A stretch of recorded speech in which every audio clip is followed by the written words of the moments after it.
Bem, bom dia a todos os alunos. Nesta aula de hoje, como foi comentado, eu não vou poder estar presencial aí, mas eu gravei esta aula para que vocês assistam esse vídeo e logo quando vocês terminarem de assistir esse vídeo, tem uma atividade avaliativa para ser feita em sala de aula.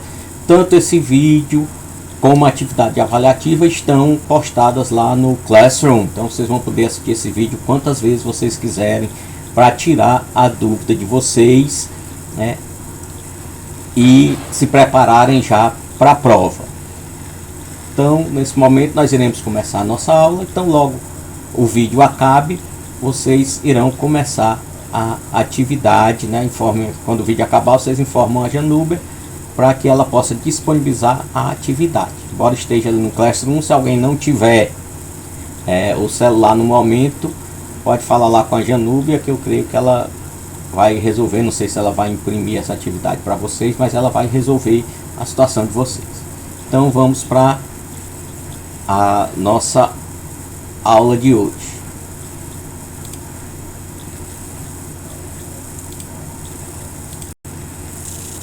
Então, a aula de hoje é uma revisão global, né? Revisão já para a prova global.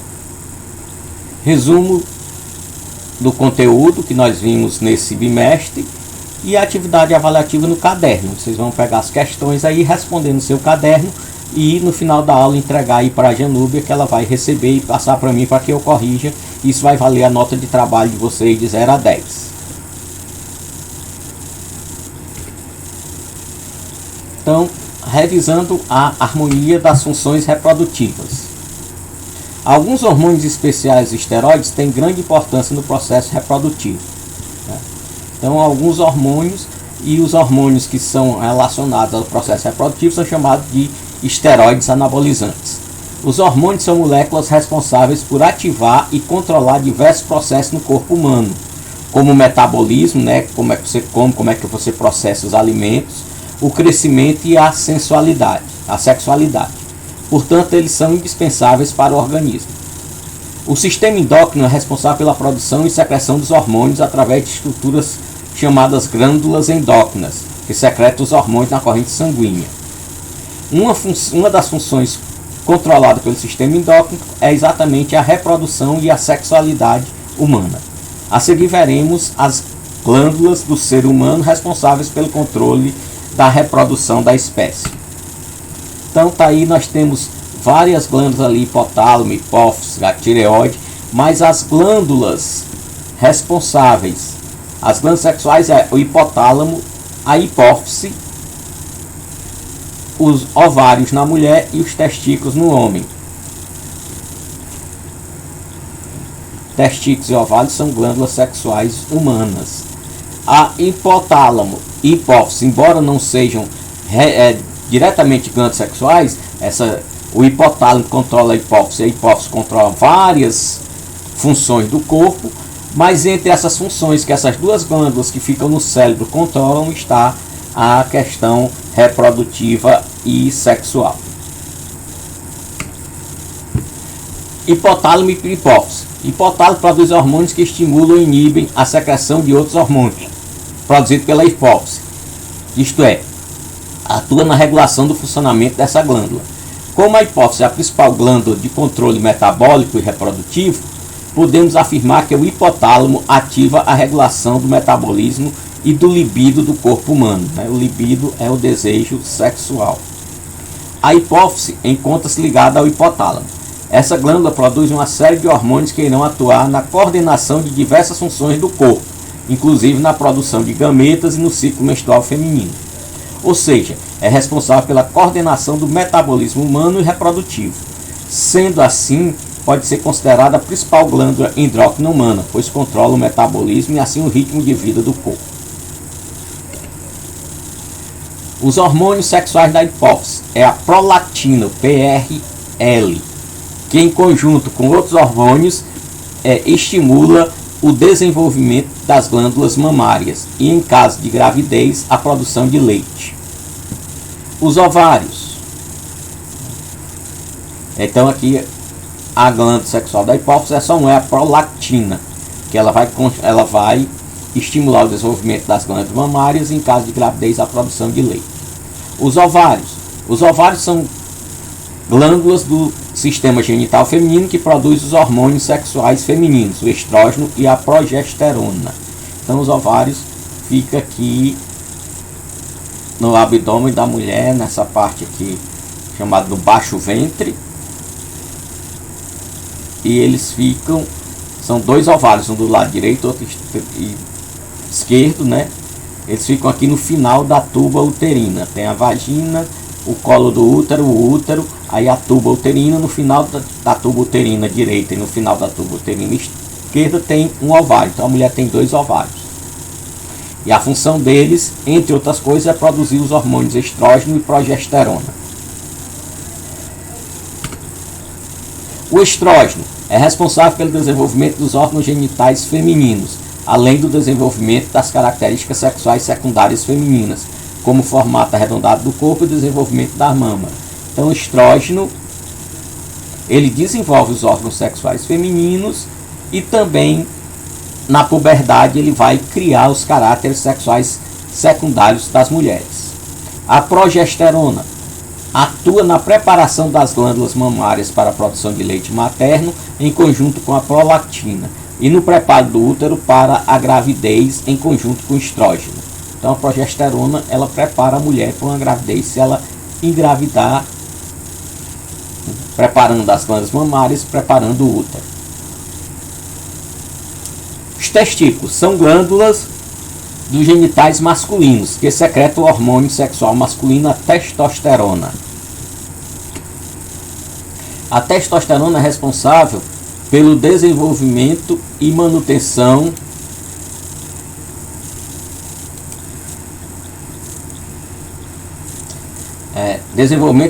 das características sexuais secundárias masculinas, como o aumento da massa muscular e óssea, o crescimento de pelos no corpo,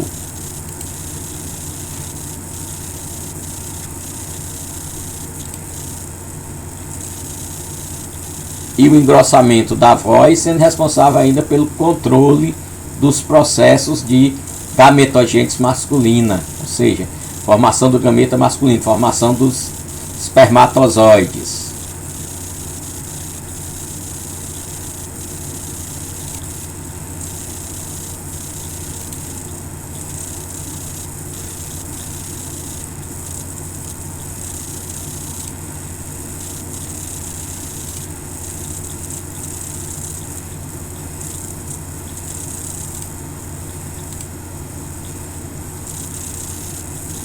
Dentre os hormônios existe um grupo especial desses hormônios que dá-se o nome de esteroides. Então são vários, os esteroides são 7 tipos, né? E aí desses 7 tipos tem o mineralocorticoides, glicocorticoides, vitamina D e ácidos graxos, estão relacionados a metabolismo. E tem esses 3 aqui, estrógenos ou estrogênio, androgênios, principalmente a testosterona, e os progestanos ou progesterona, conhecidos como hormônios sexuais.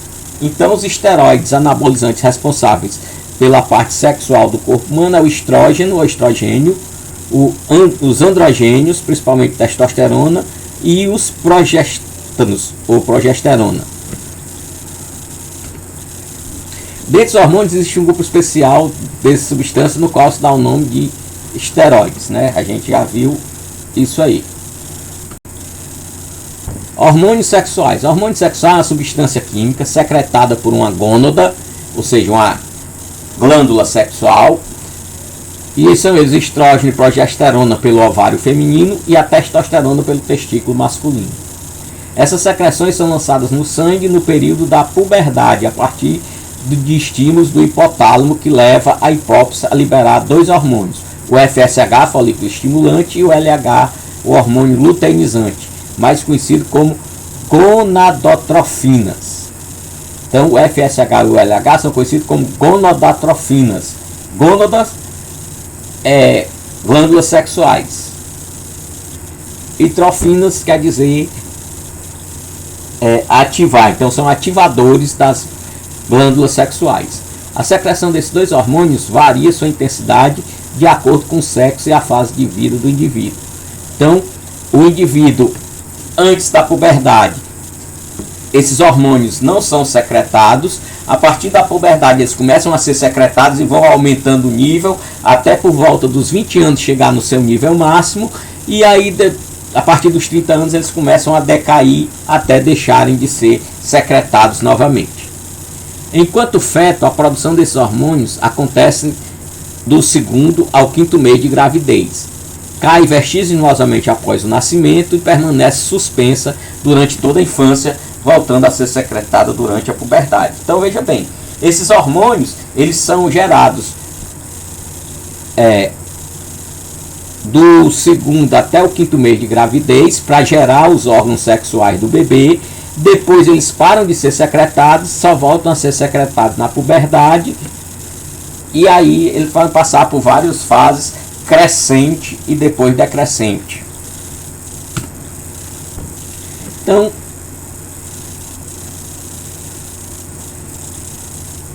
aí nós temos, né, no homem, a testosterona, o pico dela é aos 20 anos.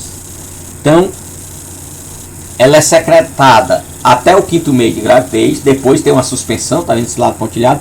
Suspensão. A partir dos 12 anos, em média, ele começa a produzir, aí vai subindo essa produção, chega nos 20 anos, é a produção máxima. Dos 20 aos 25 anos, os níveis são altos, mas já vão em queda.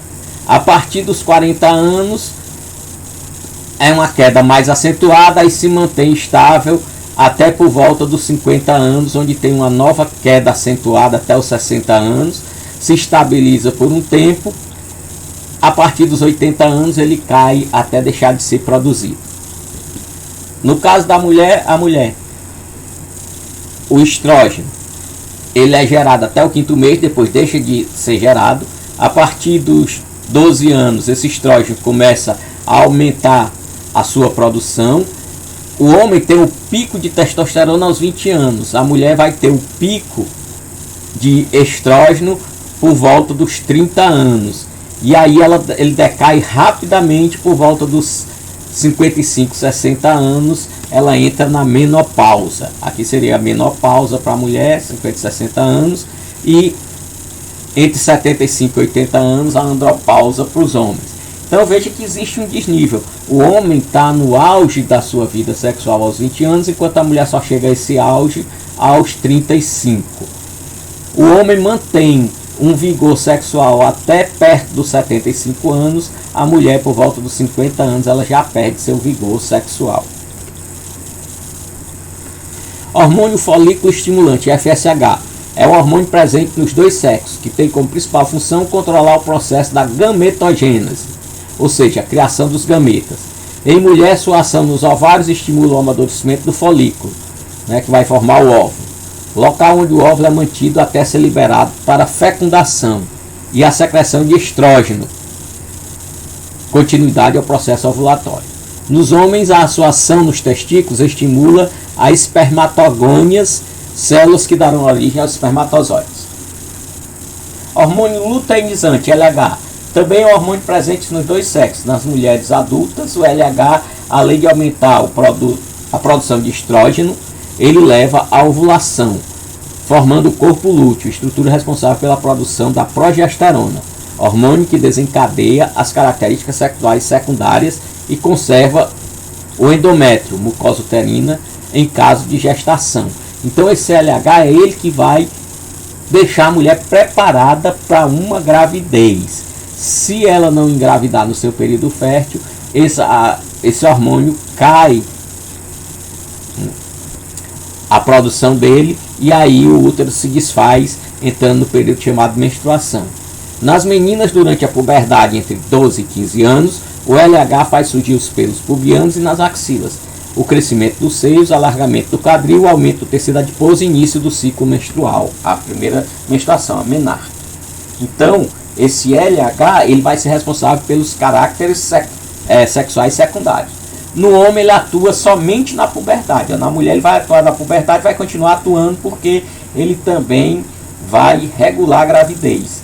Nos homens, ele somente na puberdade, levando as células intersticiais ou de Leydig à produção de testosterona, que desencadeia o amadurecimento dos órgãos genitais e a promoção do impulso sexual e surgimento dos caracteres sexuais secundários. Depois ele deixa de existir no homem. Caracteres sexuais secundários, primários e secundários. Os primários são aqueles que se referem aos órgãos genitais e os secundários são caracterizados por alterações corporais provocadas pelo sistema reprodutor. Então os caracteres primários são aqueles que dizem se você é homem ou mulher, são os órgãos sexuais. Os caracteres secundários são aqueles que vão acontecendo depois da puberdade.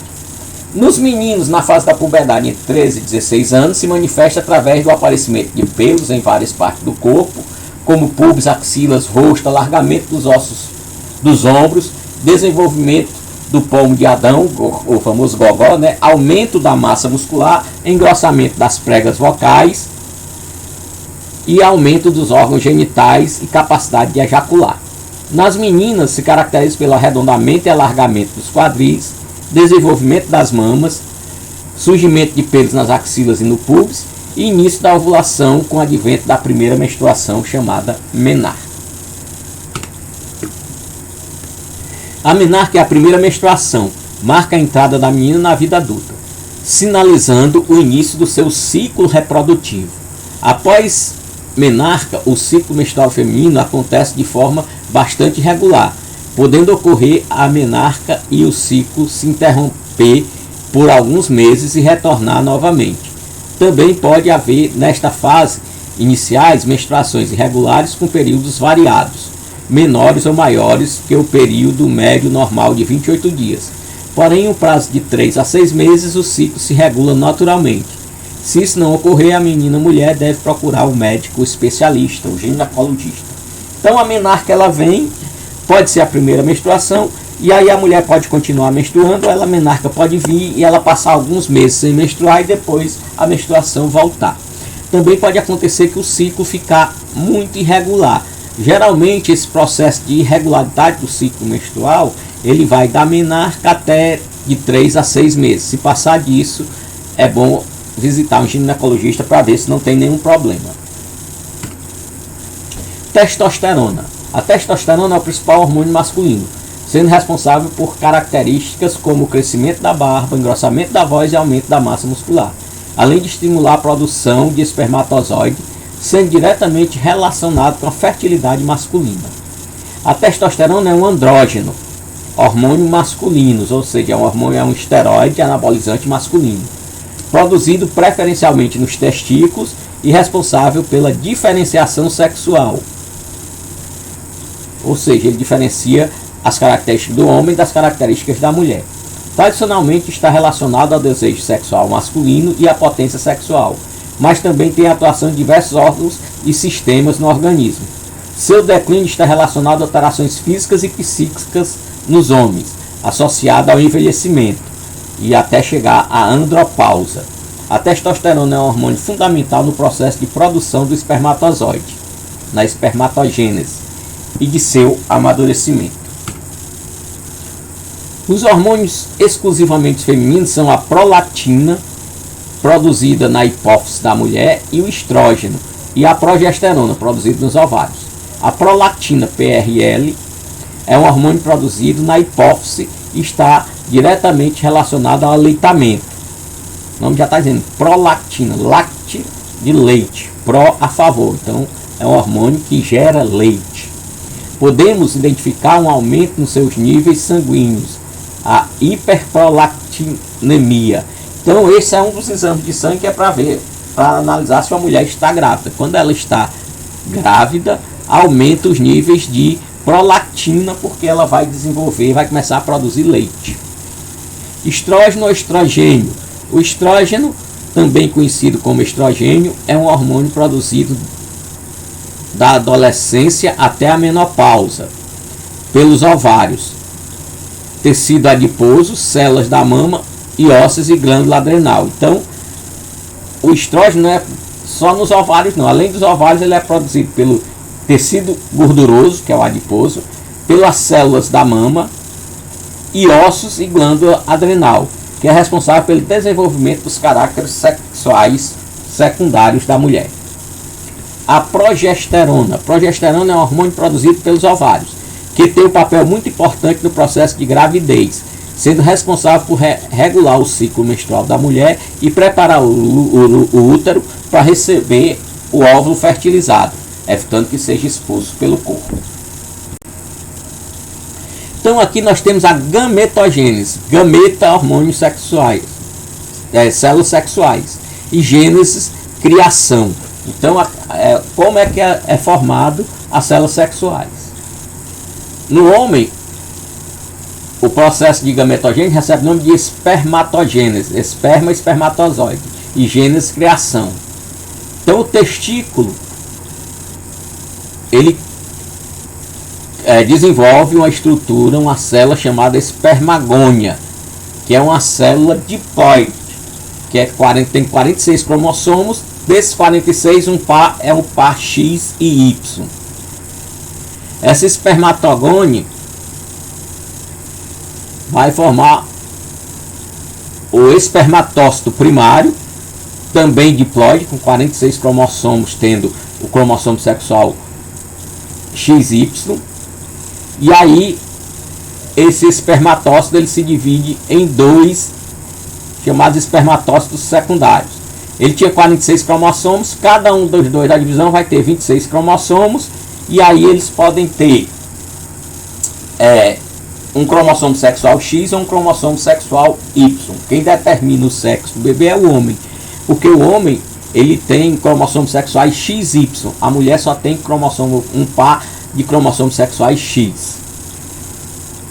E aí o espermatócito secundário ele se divide novamente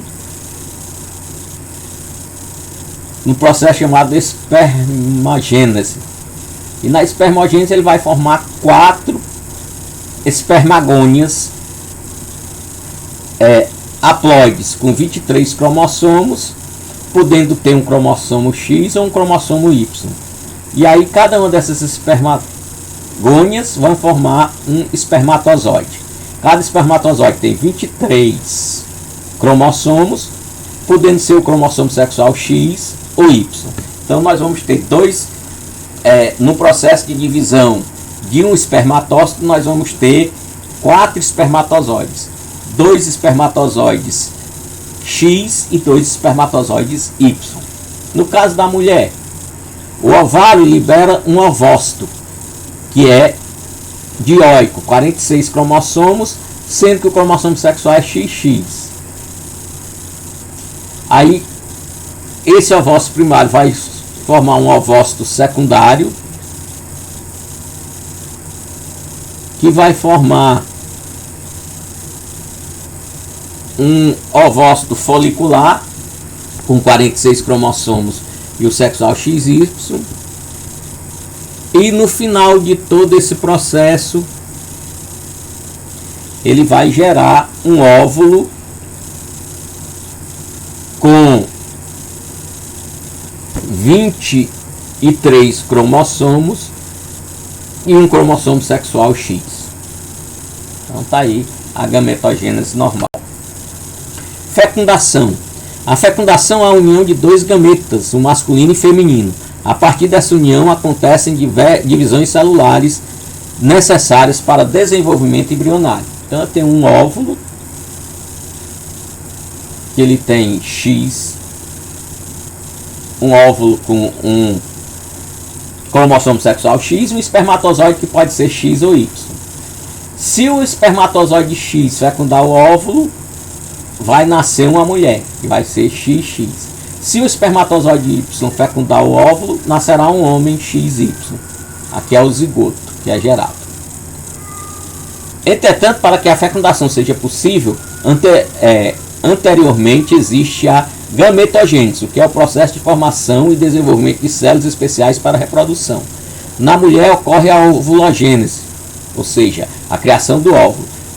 No homem acontece a espermatogênese, ou seja, a formação do espermatozoide. Sistema genital. O sistema genital está relacionado com o processo da reprodução humana e alguns aspectos da sexualidade humana. A reprodução humana depende da união entre gameta masculino e feminino, processo chamado de fecundação. Naturalmente, essa união ocorre no interior do corpo da mulher, a partir da introdução de gameta masculino na vagina durante o ato sexual. Assim, se houver fecundação, o embrião irá se desenvolver. O material genético está organizado em estruturas denominadas cromossomos. A maior parte das células humanas possui 46 cromossomos, com exceção das células sexuais, ou gametas, que apresentam metade desse conjunto. Ou seja, os gametas masculino e o gameta feminino apresentam 23 cromossomos.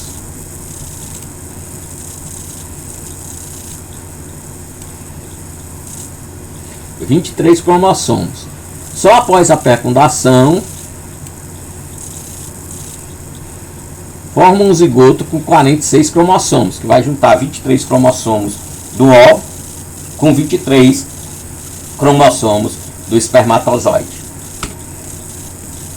Sistema genital masculino, constituído por testículos, epidídimo, dutos deferentes, vesículas seminais, próstata, uretra e pênis. Então está aqui o sistema genital masculino. No testículo, ele vai produzir os espermatozoides que vão ser armazenados no epidídimo.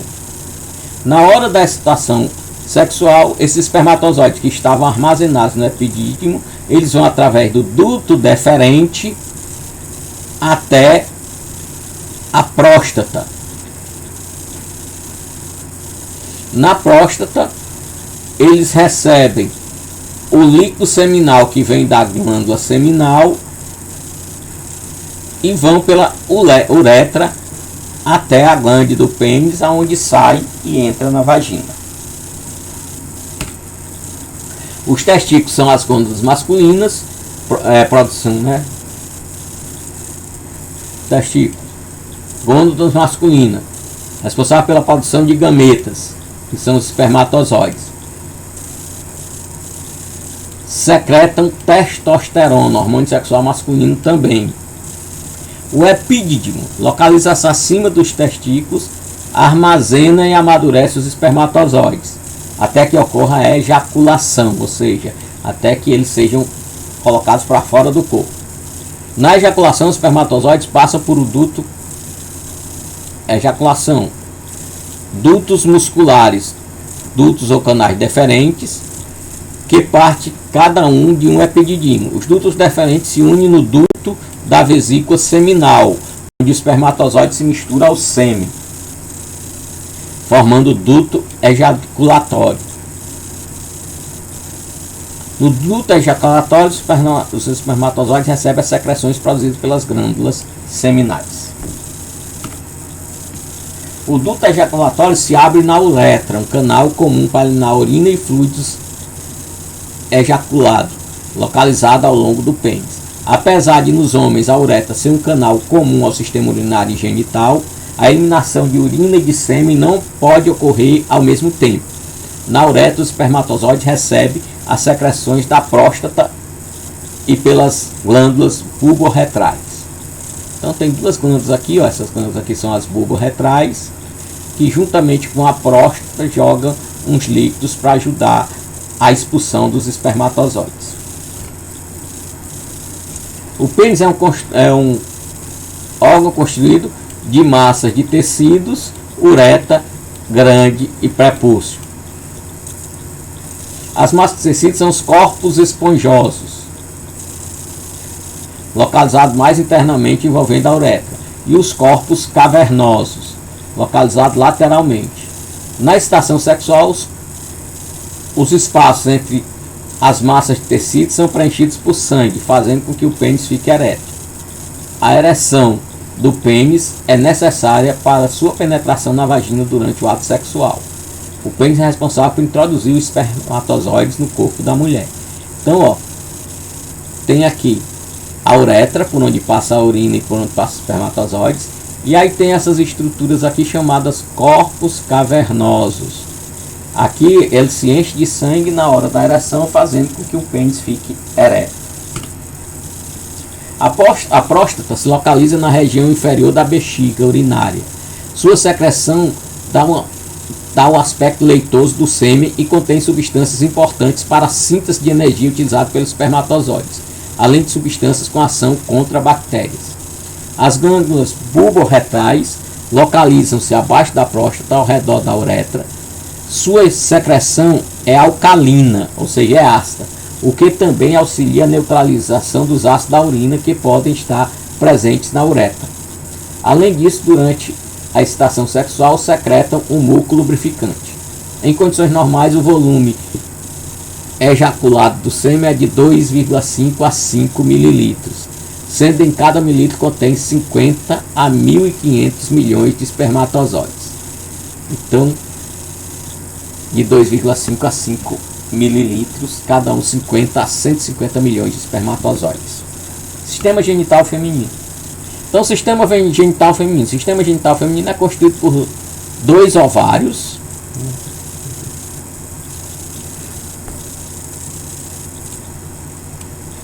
tubas uterinas, útero, vagina e pelo podendo feminino. São os órgãos genitais femininos externos. Então aqui nós temos a vagina, aqui o colo do útero, aqui é o útero, e tem um ovário desse lado e um ovário do outro lado.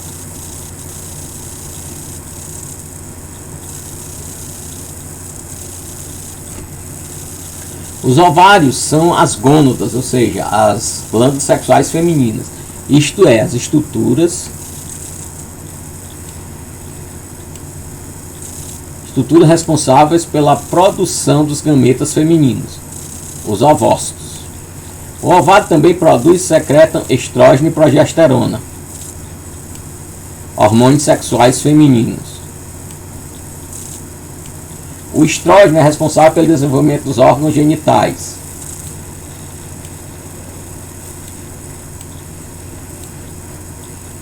E pela manifestação das características sexuais secundárias, como desenvolvimento das mamas e formato do corpo.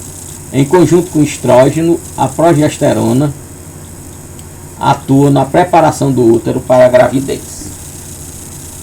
Então está aqui o sistema genital interno, a vagina, colo do útero, aqui com a região chamada endométrio, tubas uterinas e ovários. As tubas uterinas, canais que partem da lateral do útero e se comunicam com os ovários.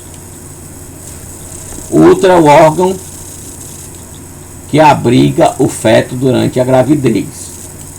Ele tem 3 camadas: o perimétrio, que é a camada mais interna, o miométrio, que é a camada do meio, e o endométrio, que é a camada mais superficial, que é a camada que se prepara para a gravidez, que se não acontecer, ela se decama formando o fluxo menstrual.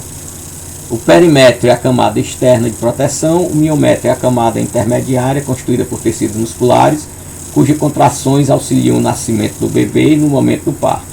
O endométrio, por fim, camada mais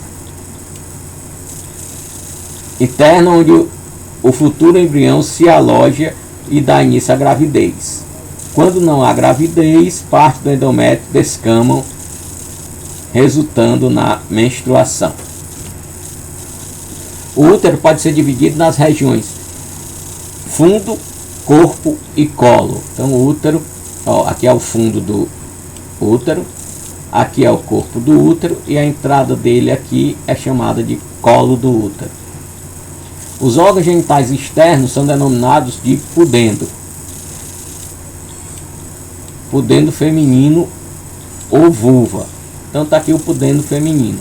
É formado pelas glândulas Bartolini, pequenos e grandes lábios, a uretra, a abertura da vagina e o clitóris e a região aqui chamada de Monte de Vênus. Aqui é como ocorre a ovulação. Os corpos albicans, eles formam corpo lúteo, começando daqui.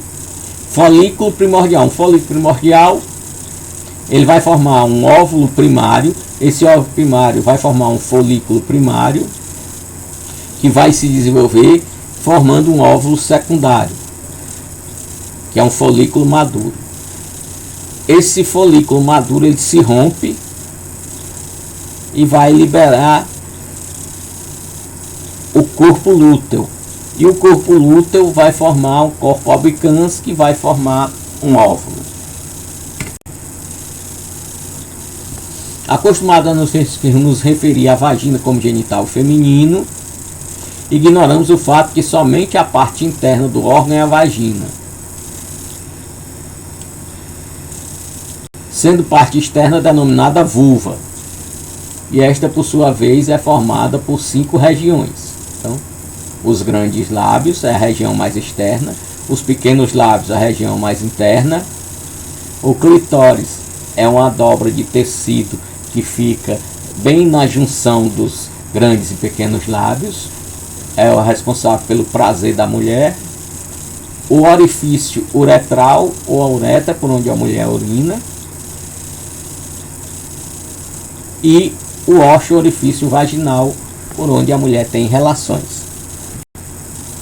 Os ovócitos. Os ovócitos são as gametas femininos, são células esféricas, imóveis, muito maiores que os espermatozoides. Os ovários, diferentemente dos testículos, iniciam e finalizam a produção dos ovócitos durante a vida intrauterina da menina. Dessa forma, a produção dos gametas femininos ocorre quando a menina se desenvolve na fase fetal. A ovulação é o processo, de formação do óvulo. A ovulação é o nome que se dá ao momento em que o ovário libera o óvulo para que ele chegue até as tubas uterinas, criando o chamado período fértil. Ocorre geralmente no meio do ciclo menstrual, em torno do 14º dia. Então, aí a grande produção de estrogênio e progesterona, hormônios que estimulam a manutenção do endométrio, ou seja, preparando o útero para a gravidez. Na ovulação, o que ocorre é a ruptura do folículo que libera o óvulo. Ruptura do folículo que libera o óvulo através de um jato de líquidos folicular. O óvulo é transportado da tuba até o útero durante 3 a 4 dias e permanece vivo após 24 horas da ovulação. A fecundação acontece quando o óvulo e o espermatozoide se unem nas tubas uterinas. Então está aqui a fecundação. O espermatozoide vem, quando um espermatozoide penetra, o óvulo se fecha e aí houve a fecundação. Menstruação. O corpo se prepara ao longo da vida para amadurecer e ser capaz de reproduzir.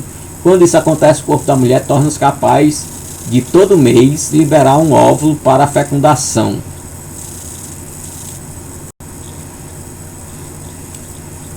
Obviamente não é sempre que isso acontecerá, seja porque não houve relação sexual no período, seja pelo uso de medicamentos contraceptivos.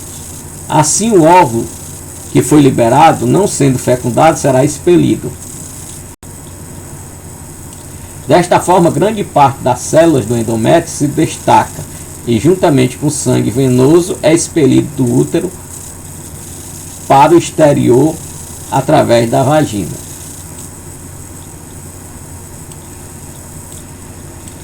Esse processo damos o nome de menstruação, período que dura de 3 a 7 dias aproximadamente. A menstruação ocorre durante toda a vida fértil da mulher, que vai em média dos 12 aos 40 anos aproximadamente. Primeira menstruação ocorre entre os 10 e 14 anos. A hipófise estimulado pelo hipotálamo, inicia a produção do hormônio que provoca a ovulação.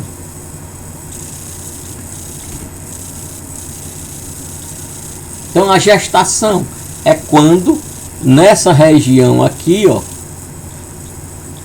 da tuba uterina, ocorre a fecundação. Então o espermatozoide vem da vagina entrando pelo útero, enquanto o óvulo vem do ovário. Se houver um encontro do espermatozoide com o óvulo nessa região aqui, então acontece a fecundação e inicia-se a gestação. E aí esse óvulo fecundado, ele desce para o útero e se aloja na parede do útero. Gêmeos. Há duas maneiras de se conceber filhos gêmeos. A primeira é excepcionalmente amadurecimento não apenas de um óvulo, como de costume, mas de 2 óvulos. Então não vou nem ler aqui, deixar para você ler, depois vou só explicar. Então existem 2 tipos de gêmeos. Esses gêmeos aqui são os bivitelinos, porque por algum motivo a mulher gerou 2 óvulos no mesmo ciclo menstrual e esses 2 óvulos foram fecundados. E aí vai gerar 2 seres que têm aparências diferentes, podendo ter até sexos diferentes. São 2 filhos totalmente diferentes. Mas pode acontecer também os univitelinos. Por algum motivo, 2 espermatozoides fecundaram o mesmo óvulo.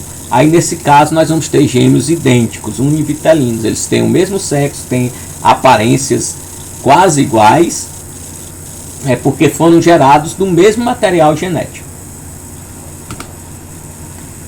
Então vamos rever métodos contraceptivos. Então, são 5 grupos. Métodos comportamentais: tabelinha, temperatura vaginal, muco cervical, também chamado método de Bires, e coito interrompido. Métodos de barreira: camisinha masculina e feminina, diafragma e espermicidas. Os métodos químicos ou hormonais: pílula anticoncepcional, pílula do dia seguinte, anticoncepcionais injetáveis, implantes subcutâneos, anel vaginal e adesivos cutâneos. Os métodos cirúrgicos é laqueatura de trompa e a vasectomia.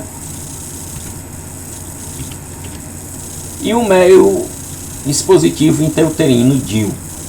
Então esses são os métodos contraceptivos. A tabelinha é um método baseado no cálculo sobre a possibilidade de a mulher engravidar em diferentes épocas do ciclo menstrual. Teoricamente, a mulher é fértil no meio do seu ciclo. Nos ciclos comuns de 28 a 30 dias, a fertilidade máxima seria por volta entre o 12º até o 15º dia, contando o primeiro dia da menstruação como dia primeiro. Então a mulher menstrua, ela conta o primeiro dia, são 7 dias de menstruação. A partir do 7º dia ela não está no período fértil, a dos 7 aos 14.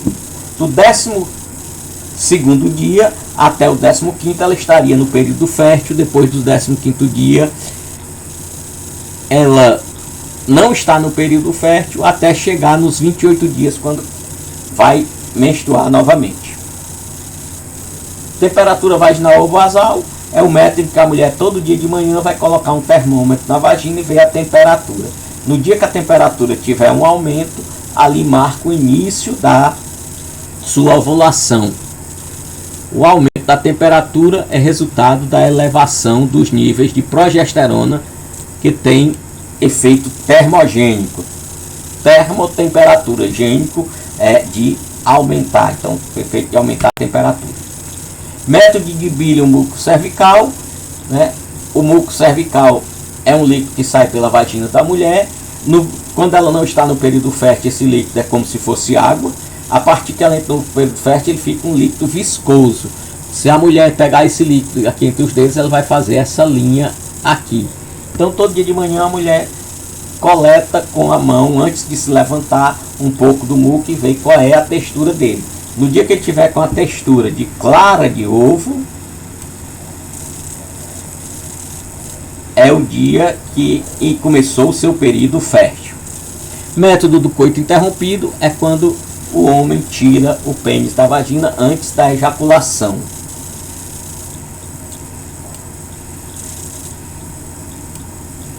Camisinha, todo mundo já conhece, é conhecido como preservativo também. É o método mais conhecível, acessível e eficaz para prevenir a gravidez. Então, todos os métodos, nenhum é 100%, mas um dos mais confiáveis é a camisinha, tanto masculina como feminina. Diafragma é esse chapéuzinho aqui flexível de borracha que a mulher coloca na entrada do útero para evitar que o espermatozoide entre no útero e se encontre com o óvulo e possa haver a fecundação.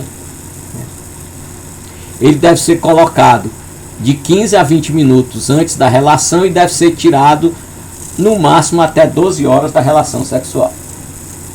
Espermicidas: esperma de espermatozoide e sida de matar. Então ele mata os espermatozoides. São cremes, supositórios ou espumas especiais colocadas dentro do órgão genital feminino antes da relação.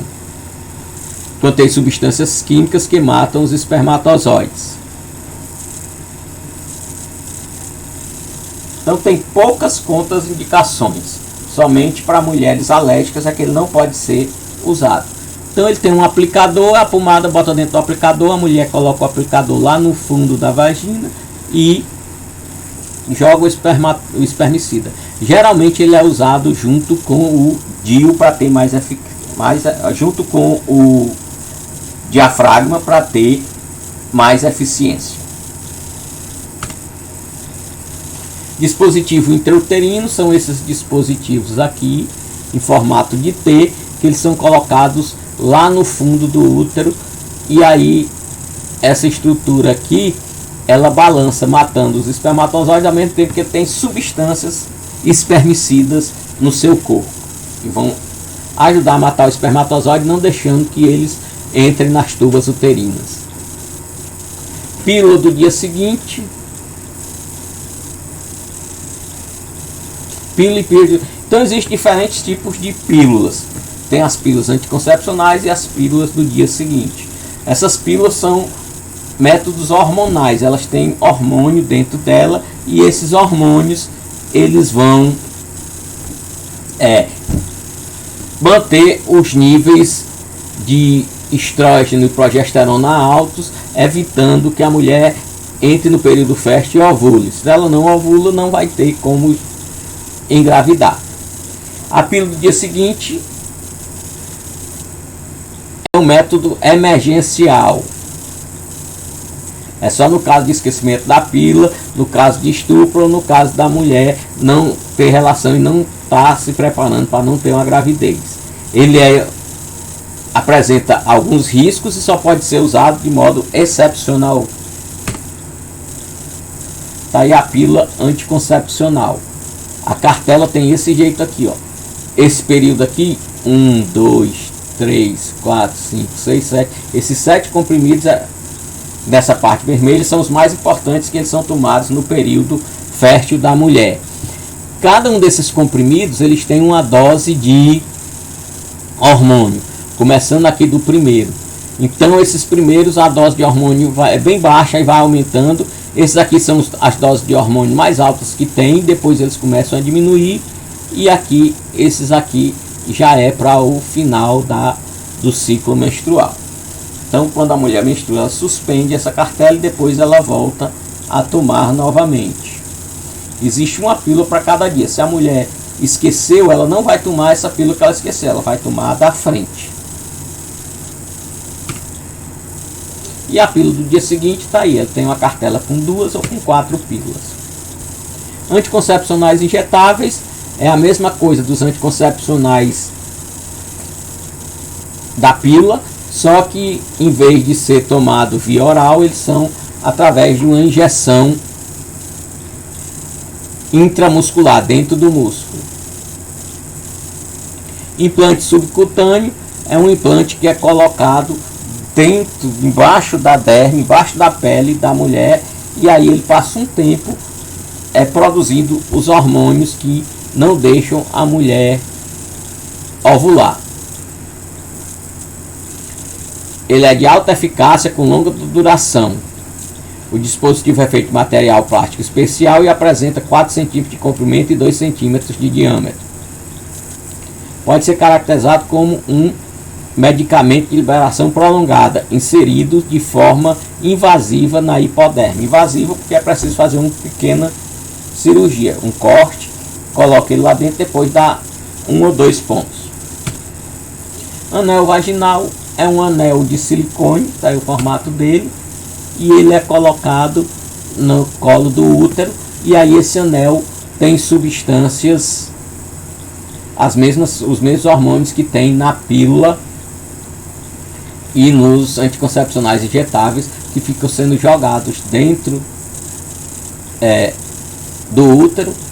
E também tem espermicida aqui, então ele tanto mata os espermatozoides como evita a ovulação.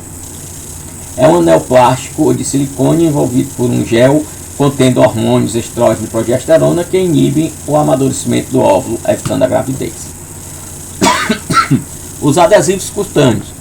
Então são adesivos, você vê aqui um dele, aqui outro.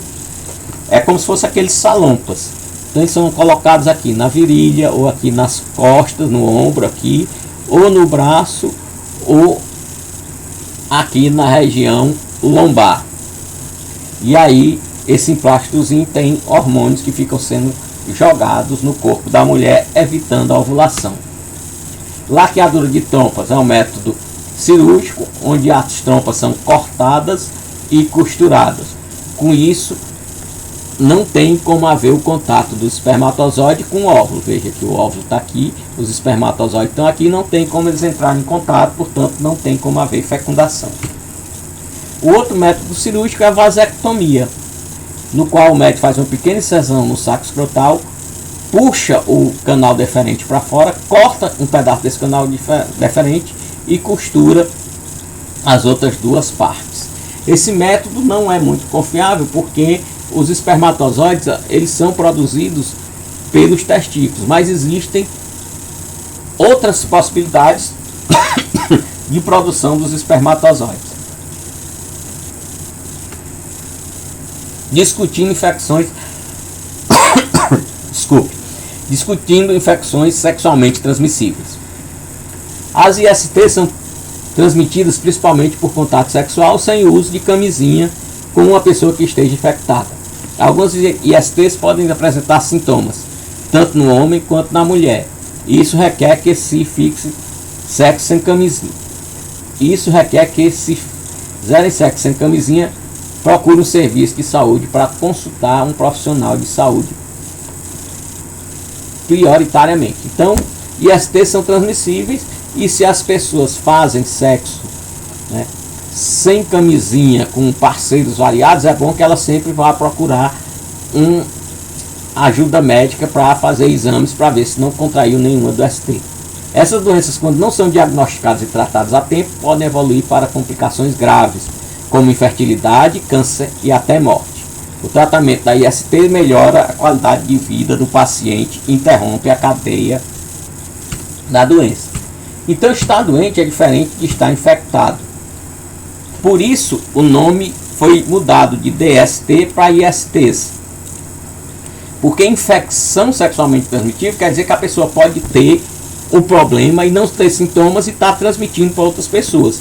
Enquanto o termo DSTs está relacionado a doenças, quando a pessoa está apresentando sintomas, e nem sempre a pessoa apresenta esses sintomas. Por isso que o termo mais apropriado é infecção sexualmente transmissível. As infecções sexualmente transmissíveis são infecções causadas principalmente através de relações sexuais sem uso de preservativo com a pessoa que esteja infectada, e geralmente se manifesta por meio de feridas, corrimentos, bolhas ou verrugas. O que causa as ISTs? São bactérias, vírus, fungos e protozoários. Quais são os fatores de risco para as infecções? A não utilização de preservativo, a relação sexual com mais de um parceiro, a falta de cuidados de higiene e as consultas tardias ao perceber alguns sintomas. São causadas por vírus, bactérias e outros micro-organismos. A principal forma de transmissão é através de sexo sem proteção. Podem ser transmitidas pelo leite materno ou da mãe para o filho através da placenta. Menos comum por meios não sexuais a transmissão dessas doenças. O tratamento melhora a qualidade de vida e interrompe a cadeia de transmissão dessas infecções. O SUS tem atendimento, diagnóstico e tratamento para todas as DSTs. As principais IST. As curáveis são a gonorreia, a clamídia, que são bacterianas, e a sífilis bacteriana. O cancro mole, o linfoma granuloma venéreo, o linfogranuloma venéreo, a candidíase e o condiloma acuminado. Todas essas são curáveis. As que têm tratáveis, mas não curáveis, é a hepatite B, HPV, o papilomavírus humano, o HIV/AIDS e a herpes. Frequentemente não causam quaisquer sinais ou sintomas. Desta forma, é comum estar infectado e não saber. Alguns sintomas típicos das ISTs: secreções anormais do pênis ou da vagina, coceira e irritação geral, sensação de queimadura urinar, sangramentos incomuns não associados à menstruação, dor e inchaço nos testículos, irritação cutânea ou feridas nos genitais ou em volta deles. Então a gonorreia, agente causador é a Neisseria gonorrhea, que é uma bactéria, tá aí a foto dela, e os sintomas são a cervicite, ou seja, coceiras, a uretrite, inflamação na uretra, e a vaginite, inflamação na vagina. No homem, a prostatite, a inflamação na próstata, e a uretrite, inflamação na uretra. Pode causar infertilidade e atingir articulações e sistema nervoso central. Contágio é feito através do sexo sem proteção. Diagnóstico é feito através de consultas e exame de sangue. E a prevenção é usar preservativo nas relações. Então aí os aspectos da gonorreia.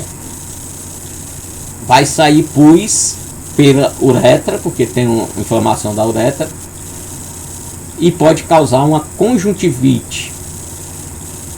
Doença infecto-contagiosa que se caracteriza pela presença de abundante secreção, corrimento purulento pela uretra no homem e na vagina, e ou uretra na mulher.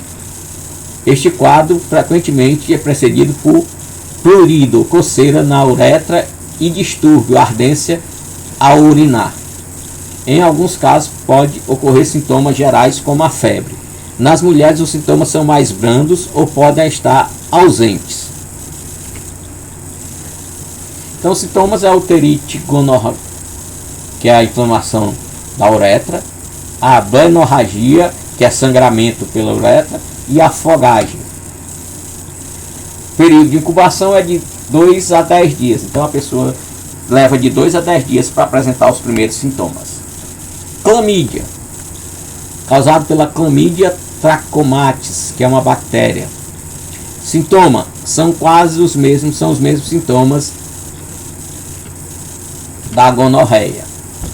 Contágio é pelo sexo sem proteção. O diagnóstico também é através de exame de sangue. Prevenção, usar preservativo das relações sexuais.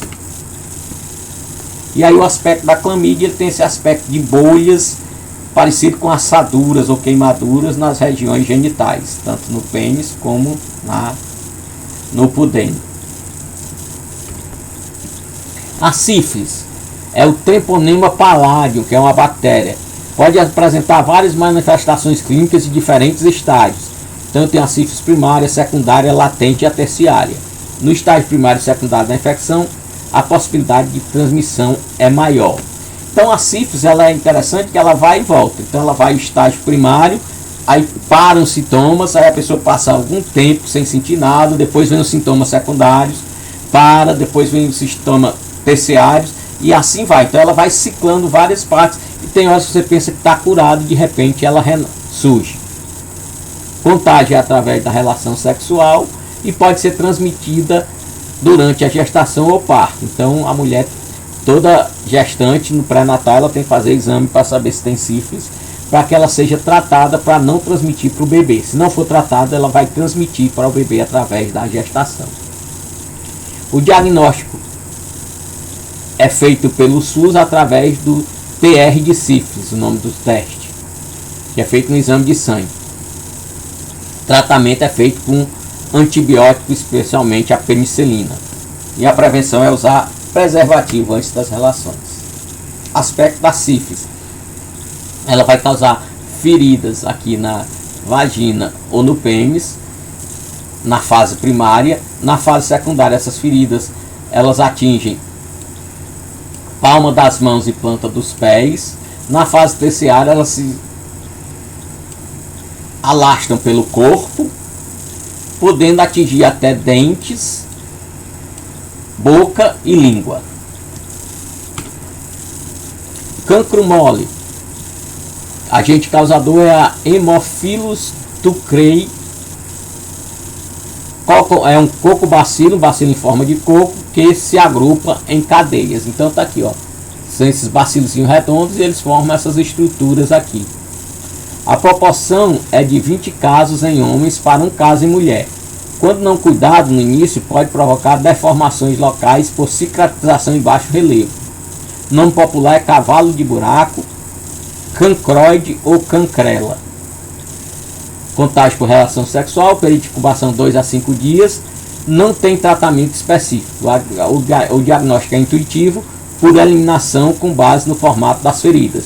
Não apresenta complicações e nem consequências. Prevenção é abstinência sexual ou uso de camisinha. Então tá aí os sintomas deles. São feridas que ficam em carne viva na vagina ou no pênis. Essas feridas podem atingir boca e língua e pode atingir até os dentes.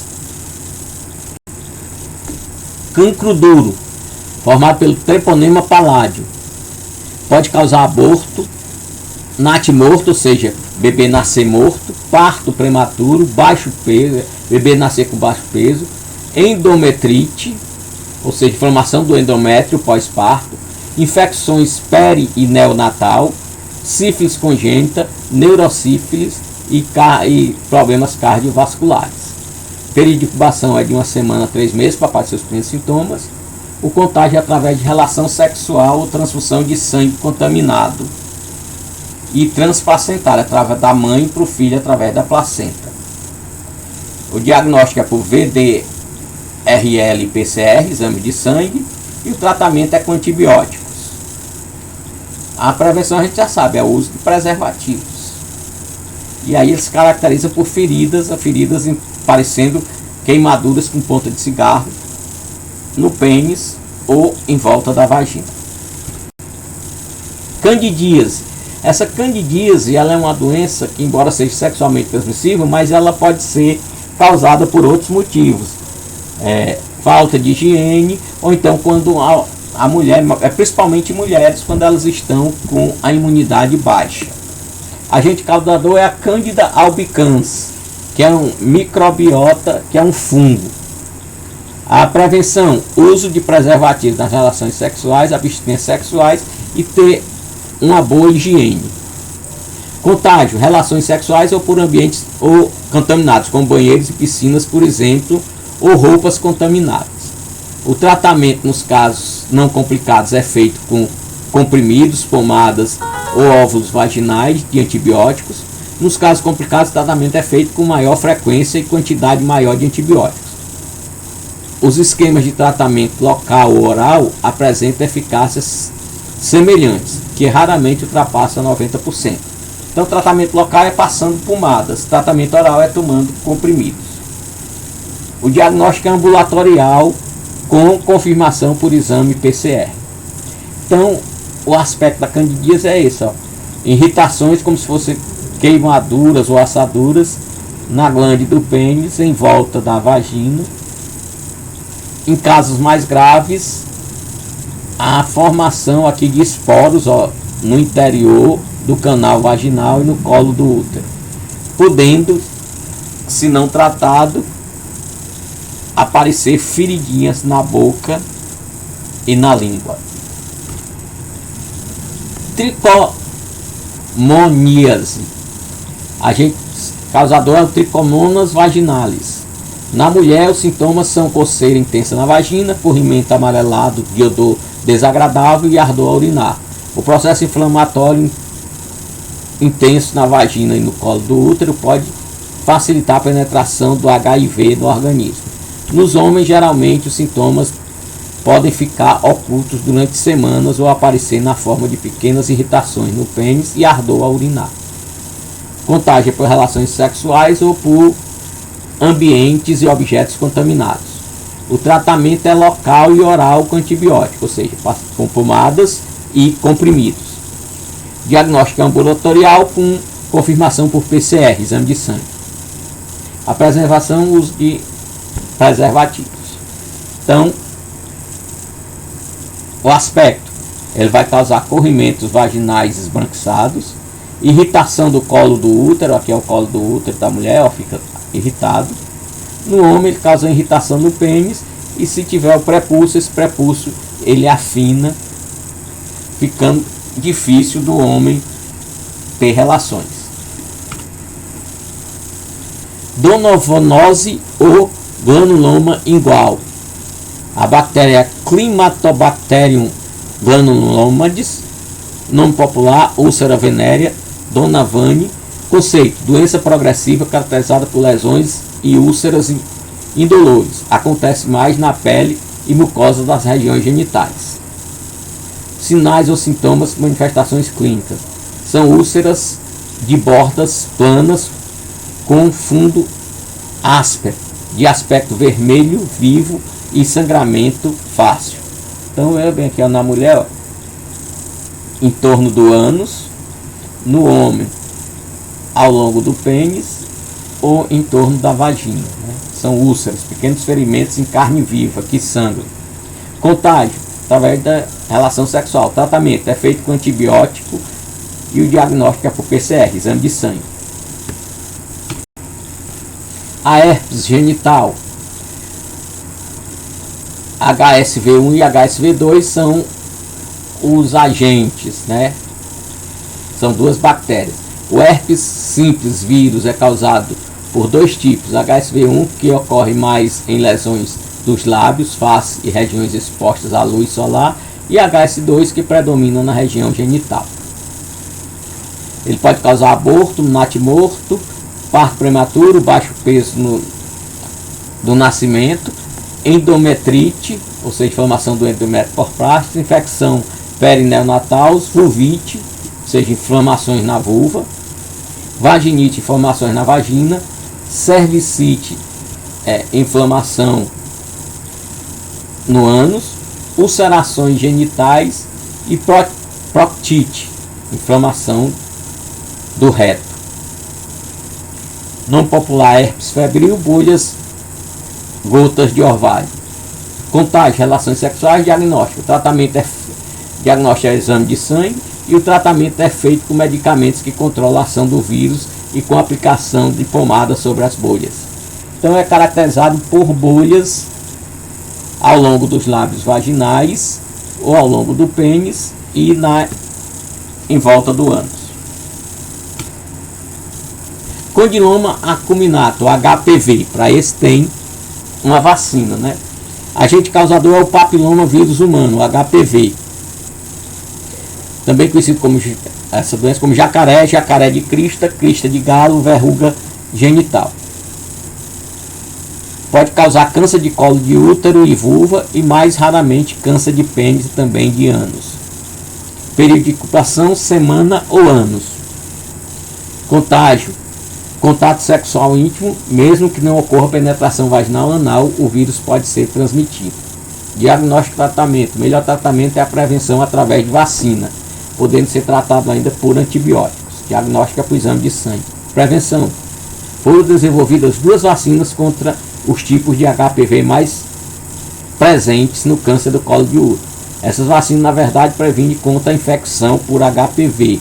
Uma dessas vacinas é a quadrivalente, ou seja, previne contra 4 tipos de HPV, do 16 ao 18, presente em 70% dos casos de câncer de colo de útero, e os 6 e 11, presentes em 90% dos casos de verrugas genitais. A outra específica para os subtipos do HPV 16 a 18. Então está aqui o formato, né, do condiloma acuminato. São verrugas na vulva ou no pênis, podendo ter essas verrugas também na garganta. Pediculose do pubis. Agente causador é o Dactylus pubis, sinônimo chato, é um tipo de piolho, principalmente pelo ato sexual, porém pode ocorrer através de roupas de cama, vestimentas, uso comum de toalhas e vasos sanitários. Diagnóstico e tratamento.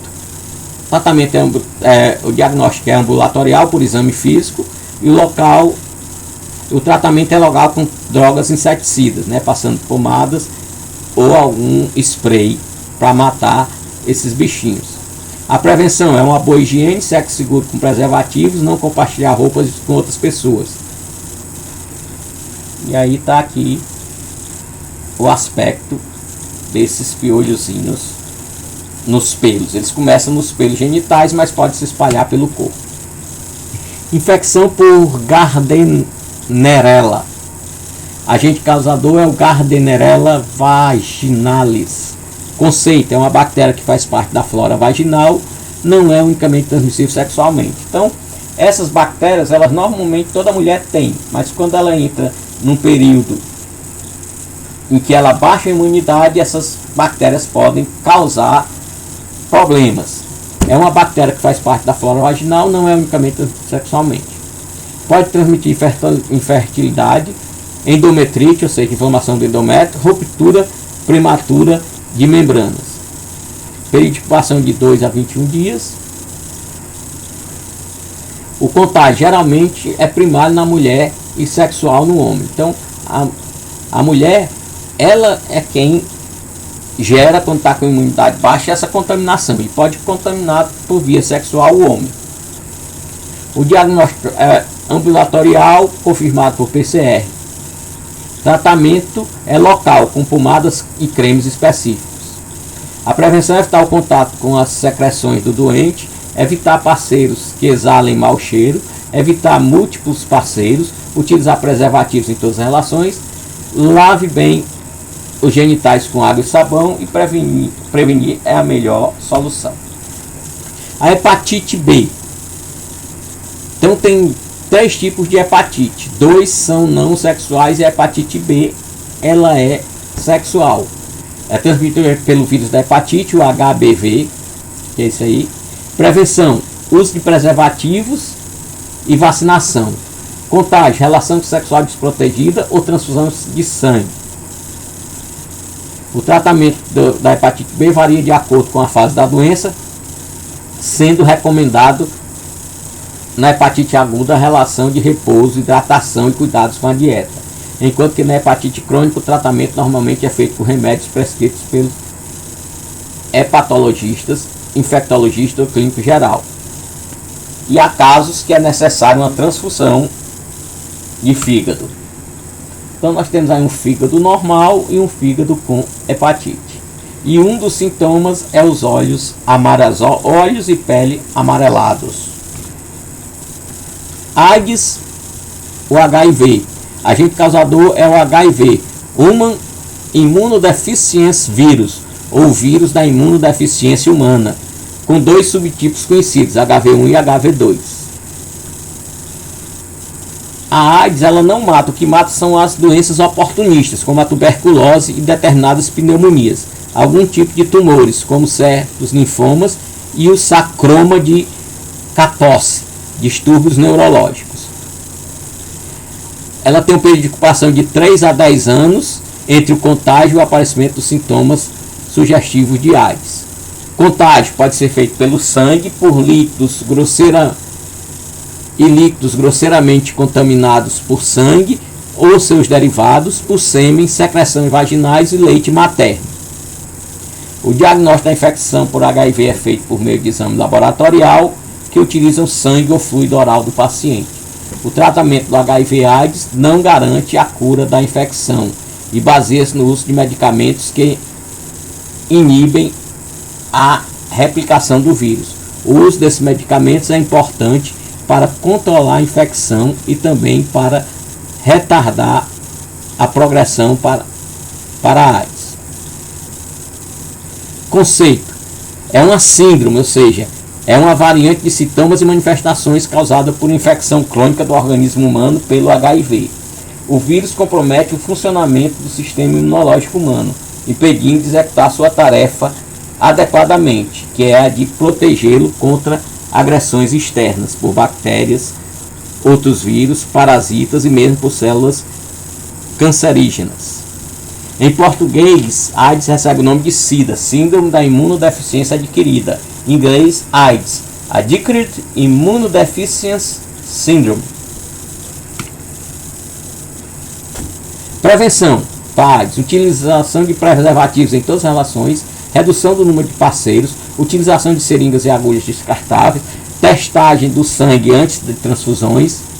Mulheres grávidas devem fazer acompanhamento pré-natal para evitar a transmissão vertical, ou seja, da mãe para o filho.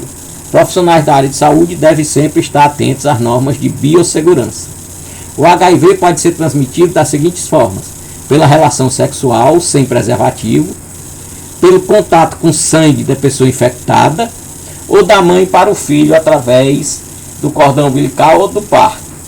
Vale destacar que o HIV não é transmitido pelo beijo, suor, lágrimas, toalhas, lençóis, sabonetes, piscinas, aperto de mão ou abraços. Sendo assim, contato próximo com uma pessoa com HIV positivo ou com AIDS não é responsável pela transmissão do vírus. Então, galera, essa foi a nossa aula. Tem aí atividade para que vocês façam. Tenham todos um bom dia e até a próxima aula, se Deus quiser.